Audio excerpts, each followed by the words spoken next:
ബോണക്കാട് കുരിശുമലയിൽ ലത്തീൻ കത്തോലിക്കർ ഉൾപ്പെടെയുള്ള ക്രൈസ്തവരായ മുഴുവൻ വിശ്വാസികൾക്കും അവിടെ ആരാധനാ സ്വാതന്ത്ര്യം പുനഃസ്ഥാപിക്കാനുള്ള നടപടി അധികാരികൾ കൈക്കൊള്ളണം എന്നാണ് പറയാനുള്ളത്. ബിഷപ്പുമാർ നൽകുന്ന സത്യവാങ്മൂലം സമുദായ സർട്ടിഫിക്കറ്റിന് ഉപകരിക്കുന്ന തരത്തിലുള്ള ആധികാരിക രേഖയായി ഉപയോഗിക്കണമെന്നാണ് പറഞ്ഞിട്ടുള്ളത്. യഥാർത്ഥത്തിൽ അവിടെ താമസിക്കുന്ന ആളുകൾക്ക് അതെങ്ങനെ ബാധിക്കുന്നു എന്നത് ഇപ്പോഴും ആശങ്കകരമായി തന്നെ നിലനിൽക്കുന്ന ഒരു കാര്യമാണ്. എത്ര തസ്തികകളിലാണ് കേരളത്തിലെ ലത്തീൻ കത്തോലിക്കർക്ക് ഉന്നത ഉദ്യോഗങ്ങളിൽ നിലവിൽ ആളുകളുള്ളത് എന്നതിനെ സംബന്ധിച്ച കൃത്യമായ കണക്ക് പുറത്തുവിടാൻ സംസ്ഥാന സർക്കാർ തയ്യാറാകണം. ബിഷപ്പുമാർക്കെതിരെ 102 കേസുകളാണ് വിഴിഞ്ഞം സമരവുമായി ബന്ധപ്പെട്ടും പിന്നീട് മുതലപ്പുഴയുമായി ബന്ധപ്പെട്ടുമൊക്കെ എടുത്തിട്ടുള്ളത്.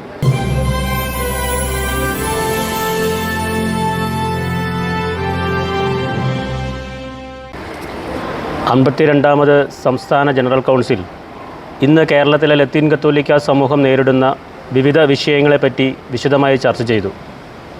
വിവിധ ഭാരവാഹികൾ ഇതുമായി ബന്ധപ്പെട്ട വിഷയങ്ങളിൽ പ്രമേയങ്ങൾ അവതരിപ്പിക്കുകയും വിശദമായ ചർച്ചകൾ ഉണ്ടാവുകയും ചെയ്തു.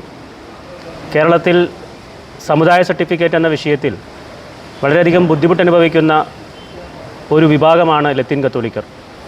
അനാവശ്യമായി 1947 എന്ന ഒരു കാരണം പറഞ്ഞ് നിരവധി ഉദ്യോഗാർത്ഥികൾക്കും വിദ്യാർത്ഥികൾക്കും സർട്ടിഫിക്കറ്റ് നിഷേധിക്കുന്ന സംഭവങ്ങൾ വിവിധ റവന്യൂ ഓഫീസുകളിൽ നിരന്തരമായി ഉണ്ടാവുകയാണ്.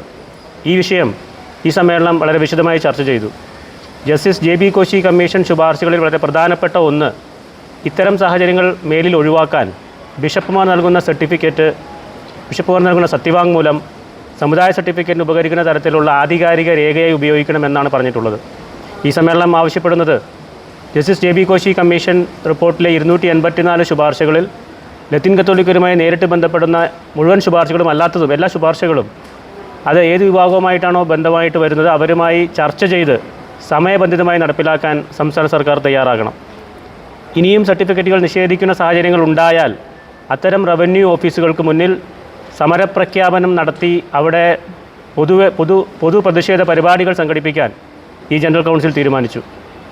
അതോടൊപ്പം തന്നെ മറ്റൊരു പ്രധാനപ്പെട്ട വിഷയമാണ് തീരദേശ ഹൈവേ സംബന്ധിച്ച് ഇപ്പോഴും ആളുകൾക്ക് ആശങ്കകളുണ്ട്.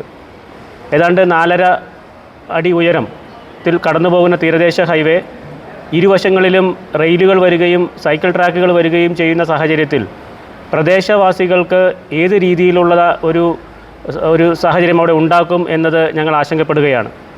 വെള്ളക്കെട്ട് ഉൾപ്പെടെയുള്ള പ്രതികൂല സാഹചര്യങ്ങൾ അവിടെ ഉണ്ടാകുന്നു. ഒരു മതിൽ പോലെ ഈ ഒരു ഹൈവേ കടന്നു പോകുമ്പോൾ അതിൻ്റെ ഗുണഭോക്താക്കളാകേണ്ട യഥാർത്ഥത്തിൽ അവിടെ താമസിക്കുന്ന ആളുകൾക്ക് അതെങ്ങനെ ബാധിക്കുന്നു എന്നത് ഇപ്പോഴും ആശങ്കകരമായി തന്നെ നിലനിൽക്കുന്ന ഒരു കാര്യമാണ്.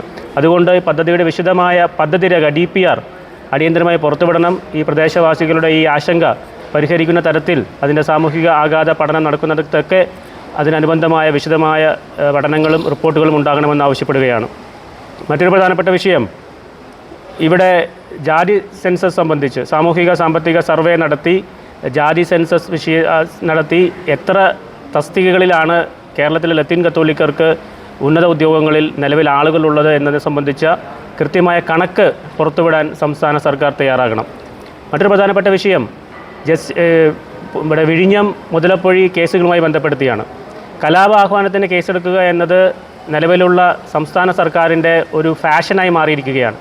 ആരെവിടെ എന്ത് ആവശ്യം ഉന്നയിച്ചാലും ഉടനെ കലാപാഹ്വാനത്തിന് കേസാണ്. മുതലപ്പൊഴിയിൽ നഷ്ടപ്പെട്ട ജീവനുകളെപ്പറ്റി സംസാരിച്ച മോൺസിഞ്ഞോർ യൂജിൻ പെരേരയ്ക്കെതിരെ ഉൾപ്പെടെ ഞങ്ങളുടെ ഒരു ഭാരവാഹിയായ ശ്രീ പാട്രിക് മൈക്കിൾ ഉൾപ്പെടെയുള്ള ആളുകൾക്ക് ബിഷപ്പുമാർക്കെതിരെ 102 കേസുകളാണ് വിഴിഞ്ഞം സമരവുമായി ബന്ധപ്പെട്ടും പിന്നീട് മുതലപ്പുഴയുമായി ബന്ധപ്പെട്ടുമൊക്കെ എടുത്തിട്ടുള്ളത്. ഇത്തരം കേസുകളെല്ലാം കോടതിയിൽ എത്തിപ്പോയി എന്ന സാങ്കേതിക കാരണം പറഞ്ഞ് പിൻവലിയാനുള്ള ശ്രമം നടത്താതെ കോടതിയിലേക്ക് എത്തുന്നതിന് മുമ്പ് തന്നെ അതിലെ ഭൂരിഭാഗം കേസുകളും പോലീസിന് ആവശ്യമെങ്കിൽ റഫർ റിപ്പോർട്ട് നൽകി പിൻവലിക്കാവുന്നതാണ്. റഫർ റിപ്പോർട്ട് നൽകി FAD ഫർദർ ആക്ഷൻ ഡ്രോപ്ഡ് എന്ന രീതിയിൽ കോടതിയിൽ റിപ്പോർട്ട് സമർപ്പിക്കാവുന്നതാണ്.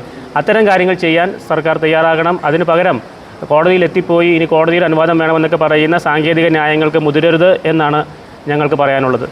മറ്റൊരു പ്രധാനപ്പെട്ട വിഷയം, ബോണക്കാട് കുരിശുമലയിൽ വർഷങ്ങളായി അവരവിടെ പ്രാർത്ഥനാ സ്വാതന്ത്ര്യം ഉണ്ടായിരുന്നത് ഇപ്പോൾ ആരാധനാ സ്വാതന്ത്ര്യം ഇല്ലാതായിരിക്കുന്നു.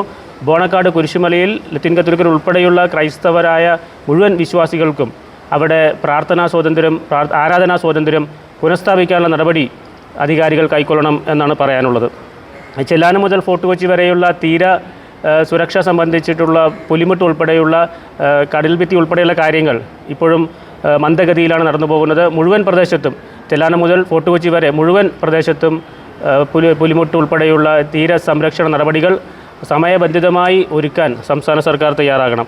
ഇത്തരത്തിലുള്ള നിരവധി വിഷയങ്ങൾ ഇവിടെ ചർച്ച ചെയ്തു. ജാതി സെൻസസ് സംബന്ധിച്ച് മുന്നണികൾ അവരുടെ നിലപാട് വ്യക്തമാക്കണം. ജാതി സെൻസസ് നടപ്പിലാക്കുന്നതിന് വേണ്ടി മുന്നണികൾ എന്ത് നിലപാടാണ് ഈ തെരഞ്ഞെടുപ്പുമായി ബന്ധപ്പെട്ടൊക്കെ പുറത്ത് പറയുന്നത് എന്ന് ഞങ്ങൾക്ക് അറിയാൻ ആഗ്രഹമുണ്ട്. അത് അവർ പുറത്ത് പറയാൻ തയ്യാറാകണം എന്നാണ് ആവശ്യപ്പെടുന്നത്. അതോടൊപ്പം തന്നെ CRS തീര നിയന്ത്രണ വിജ്ഞാപനം സംബന്ധിച്ച് ഏറ്റവും കൂടുതൽ ബുദ്ധിമുട്ട് അനുഭവിക്കുന്നത് തീരപ്രദേശത്തുള്ള ആളുകളാണ്. ആയിരക്കണക്കിന് ആളുകളാണ് ഒരു ഭവനം നിർമ്മിക്കാൻ കഴിയാതെ ബുദ്ധിമുട്ടിലായിട്ടുള്ളത്.